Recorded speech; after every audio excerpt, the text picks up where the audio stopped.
everybody. Michael Ogden here, executive editor with the Credit Union Times. Thanks for joining us online and on social media for this video interview here. Joining us today, we have Adam Carroll. He is a documentary filmmaker. He has come out with a film, a very important one that we wanted to share with you some information on about the true cost of college. The film is called Broke, Busted, and Disgusted. Adam, thanks for joining us, man. Michael, thanks for having me. I appreciate it.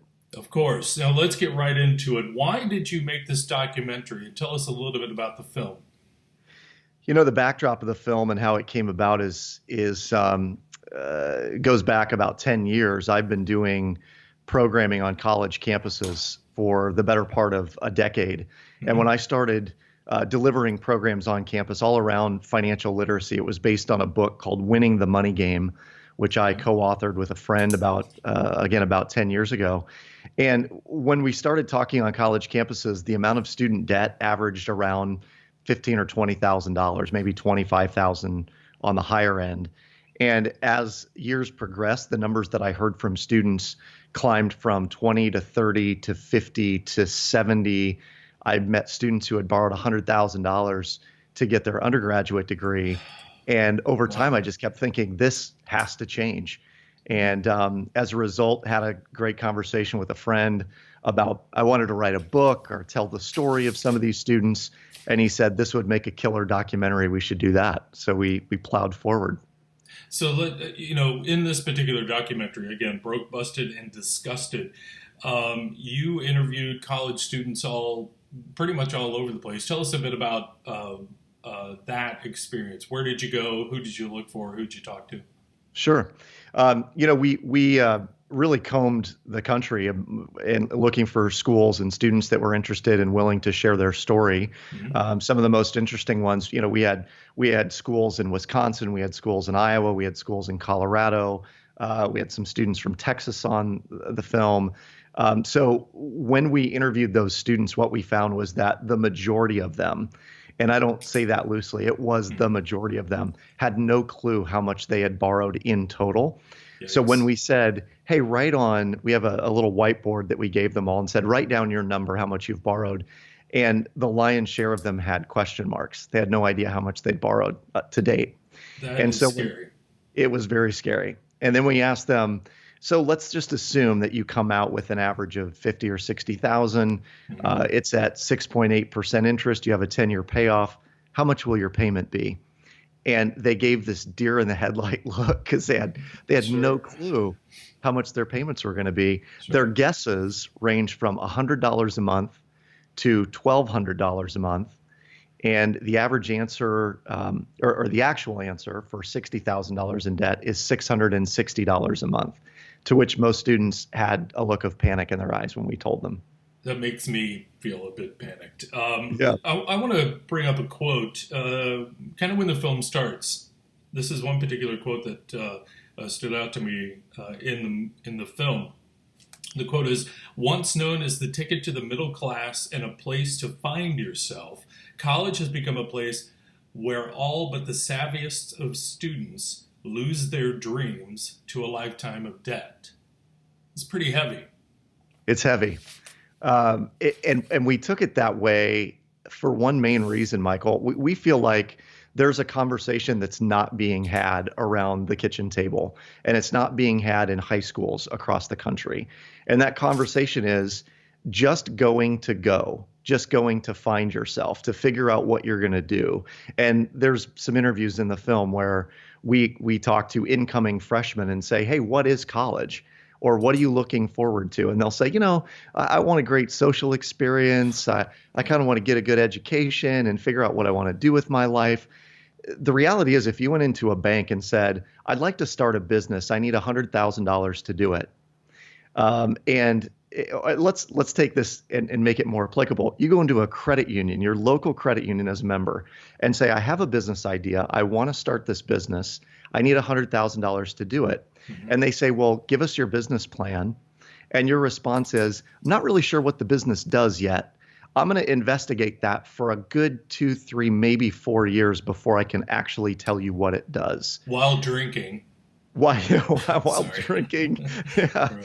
Yeah, learning to keg stand and all of that. Oh my goodness. Okay. It's like I did a TED talk about this at the University of Wisconsin-Milwaukee. I said, at the age of 18, imagine being expected to buy a home. And everyone from the time you were in kindergarten said, it's wonderful. When you're 18, you get to leave your parents' house. You get to go buy a home of your own. It can be any size. Yeah. You can deck it out. You can buy furniture. You can put a car in the driveway. You won't even have to make payments on it for 4.5 years. That's what we're asking students to do, but we're not telling them these are the ramifications of that amount of debt. And I think that's where that comment gets it becomes honest. It is heavy, but it's honest. But you are right. I believe it is honest. I agree with you on that. So with all of this in the construction and the build of the film, you've partnered with some credit unions. Mm-hmm. One in particular I spoke with recently, Veridian Credit Union there in Iowa, where you're from. Explain why you're partnering with not only Veridian, but other credit unions around the country. Well, when we started this, it was interesting. We crowdfunded the film at the beginning. So we went to Indiegogo. We raised $67,000 in 45 days to shoot and edit and promote the film. And a number of our backers, of our sponsors, came from the credit union world, which I was unbelievably humbled by. I've done a lot of work within credit unions for the past 5 or 6 years doing financial education work. Yeah. And when the film was finished, I was having a conversation with the CEO of Centra Credit Union, a man by the name of Dale Owen, who actually happens to be the chairman of the Iowa Credit Union Foundation. Mm-hmm. And Dale said, "What's your intent? What do you want to do with this?" And I said, "Dale, first of all, I'd like to make Iowa, where we are, the most financially literate state in the country. And I think this is the way we do it. We put this film in schools and we help teachers talk about it with their students." And he said, "We would like to help that. We'd like to support it, to sponsor it." And I was kind of overwhelmed by the offer. And then he took it one step further and said, "I don't want to cannibalize the opportunity.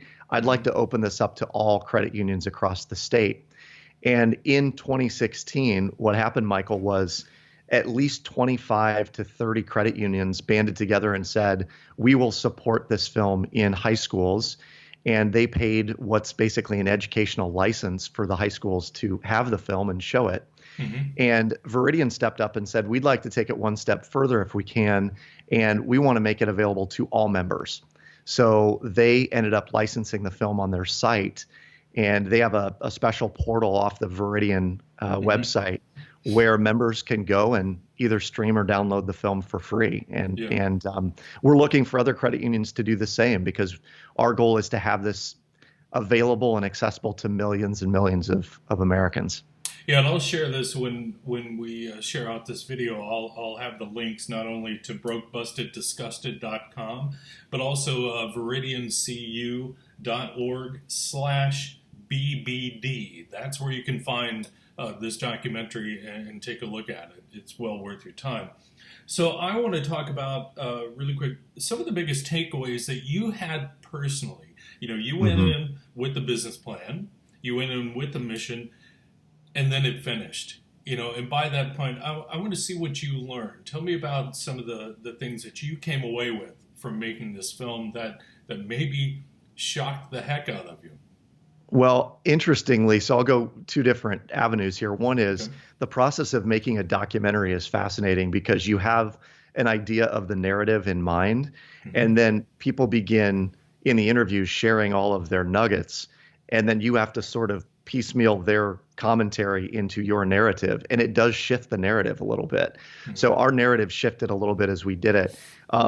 Some of the things I learned, students are more naive than I first imagined when it comes to how much they're borrowing, how much the payments are, and more importantly, Michael, I think what they believe college is. Because when we talked to students and said, "What are you doing here?" and they'd say, "This is my ticket to a better life. This is my future. This is what I'm going to do for the rest of my life." That was one of the comments. "I'm going to do this for the rest of my life." But we know, based on research, that millennials and Gen Z will have 5 different careers in their lifetime, not jobs. They will have 5 careers. And so going to school for one career and borrowing 50, 60, 70, $100,000 by the time it's all said and done. I challenge the logic in that a little bit. Yeah. And so we found that the sort of the naivete of students out there is way more pronounced than we first thought. Yeah. And teachers are realizing it. When they showed the film in class, we're now in about 150 classrooms across the state of Iowa out of the 375 high schools. Mm-hmm. And the teachers are responding to us and saying, our students are asking way better questions than they've ever asked before. We have students that are saying, I'm going to hold off a year because I don't know what I want to do. And I feel like that first year, if I goof up, that's $20,000 or $30,000 I can't get back. Mm-hmm. To us, that's a win. Not necessarily because they're not going to school, but because I think when they do, they'll go and be much more prepared for what they're going to experience.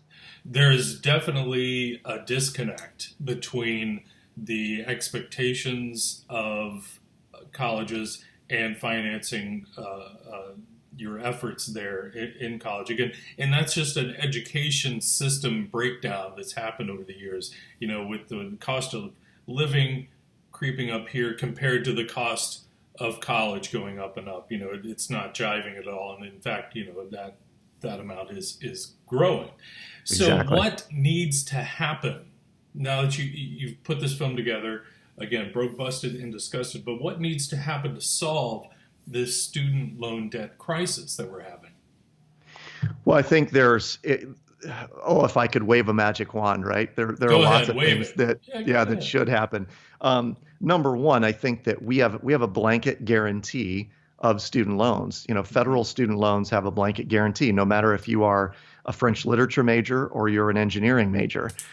Either one of them can borrow $80,000, $100,000 or more if they wanted to. And we guarantee that as a nation. And I think that to a certain extent, what we have to begin doing is limiting how much a student can borrow based on their intended major or career choice. It's no different than what happened in 2007 and 2008 in the housing market. Yeah. People borrowed money based on homes that they wanted to live in but couldn't afford to live in. Mm-hmm. And we were doing stated income, stated asset, and no doc loans and liar loans. And we're basically doing the same thing in the education world. So number one, I think we have to change the way we loan the money to students. Number two, I think that students should be delaying college if they don't know what they want to do, or at the very least, they need to be being put through some sort of a psychometric test or an internship program or an apprenticeship program mm-hmm. before they finally then go out and make that big leap.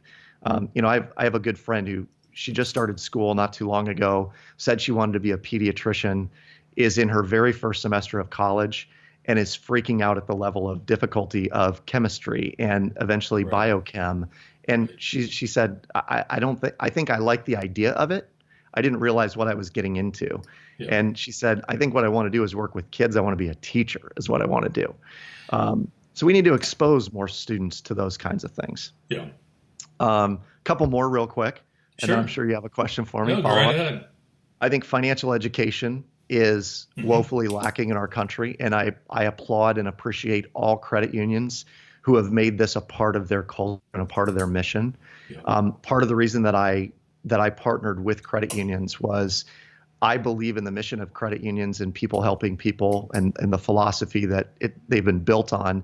And I think that the best thing we can do for the next generation is educate them financially so that 18-year-olds understand how much debt really does impact them, how much it costs, what the long-term ramifications are, et cetera, et cetera. And then last but not least, I think our school system, our higher education system will change. My son just turned 9 this past weekend. And Michael, I believe that by the time he goes to college, it will look vastly different than what it does today. I agree with you on that. And I have kids getting ready to go into college. I have a senior in high school and all of that. I think, since we're just speculating here, I think we're going to see a generation of freakouts in college because they, like all the reasons kind of you were just stating, they're not necessarily, it's not a place to find yourself anymore. go Right. find yourself and clean your room. That'd be a great Right. idea. Yeah. But I think we're going to have a series of changes, definitely by the time your son Yeah. is going to college. I do think we're going to see a massive shift because I think we are getting a generation going into college not knowing what they're wanting to do and not understanding the ramifications of getting loans like this, because it can break you for life. And I speak from experience on that, and it's a tough hole to get out of. Yeah. So It is. anything else you want to bring up from maybe something that touched you personally? A story from a student that you heard, in Texas, Colorado, or Iowa, Yeah. that you were interviewing. Is there some kind of anecdotal piece that you'd like to share to kind of make the point? Yeah, definitely. There was once, I do a lot of presenting on college campuses. I'll do 50 or 60 engagements a year. And I was at a school, and there was a group of young women who were waiting to the very end, and everyone else had sort of dispersed, and they were pushing this young lady forward, and they said, "Tell them your story. Tell them your story." And so she came up, and she was an alumni of the school where I was presenting, and she said, Caitlin was her name. She said, "My name's Caitlin. I graduated from here 3 years ago, and I was talked into doing a 3-year bachelor's, 2-year master's program." So she had a master's degree in HR. She was 27 years old, I think, by the time I met her. And I said, "So what's your story? Tell me where you're at now." And she said, "I still live at home. I'm 27. It's sort of like a black mark for me that I have to live under my parents' roof." But she said, "I borrowed $127,000 between my undergrad and graduate program." And I said, "What do you do now?" And she said, "I'm in a mid-level, almost entry-level job that I've been in for a long time. I am overqualified for entry-level jobs and underqualified for VP of HR or HR director jobs." And she said, "I feel like I had an admissions director that, was trying to get another number, or maybe doing what they thought was best for me, but didn't have any idea what the job market was like." Yeah. And, that breaks my heart, because she said, "I've realized that I have a passion for copywriting and for editing, and all I want to do is edit." But she said, I owe far too much to just be an editor. And so she is one of those that I think, had she waited, had she, maybe talked to some more people about what that life was like or what the expenses would be like, I think we have this urge and this insistence that more education is the answer. And while I am very pro-education, I think we have to make it a business decision. And ultimately, our film, that's the message: is this is a business decision. You're investing, and there's got to be an ROI for it. And if you're not paying attention to that, you will be paying back for the next couple decades. Very good. Adam Carroll, he's a documentary filmmaker. The film is Broke, Busted, and Disgusted. Adam, thank you so much. Again, you can find the film, information about it on brokebustedDisgusted.com. They are partnering with credit unions around the country. One in particular is Veridian Credit Union out of Iowa. You can check out the whole film. They have it there for free, even to download it, at veridiancu.org/BBD. Adam, thank you so much. I appreciate the insight, and I hope our viewers took something away from this. This is scaring the crap out of me right now, actually, with a lot of stuff. You and I we could definitely have an offline conversation about your son and his experience, Michael. No question. Right, I appreciate what you do, and appreciate the opportunity to be on the show and to share the message, because this is an incredibly important film. So thank you. Adam, thanks for joining us. You bet.